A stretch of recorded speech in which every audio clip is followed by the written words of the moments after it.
Strategies. This week we are taking things back to basics, and we're looking at something that on the face of it seems very, very simple but often gets overlooked. When you start karate, the very first technique that you're taught is likely to be something along the lines of a stepping koryu. And it's quite obvious what the punch is doing, but the hikite, the returning hand, often gets overlooked. Sensei, please.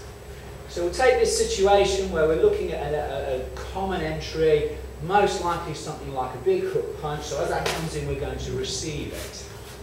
I'm showing this down for the sake of you watching and for the sake of my partner's safety. If I just make a very simple hikite hit, that's quite an obvious application, and there's nothing wrong with that. However, if we look at this hikite and break it down, and I make this grip a good, strong, tight grip, applying our principles of leaving no gap, and then I start to apply the hikite, I take this across his body, and we already see his structure start to fall apart.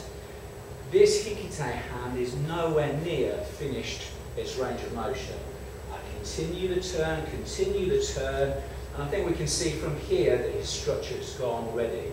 Of course, to finish the hikite, and I'm just going to let my partner out for the sake of this, I would then want to finish this off with, we can only extrapolate using our imagination as to what that would do to him. We're looking at extending the arm, most likely getting a separation of the shoulder, quite possibly getting a separation of the elbow. That's before I've stepped forward and hit him.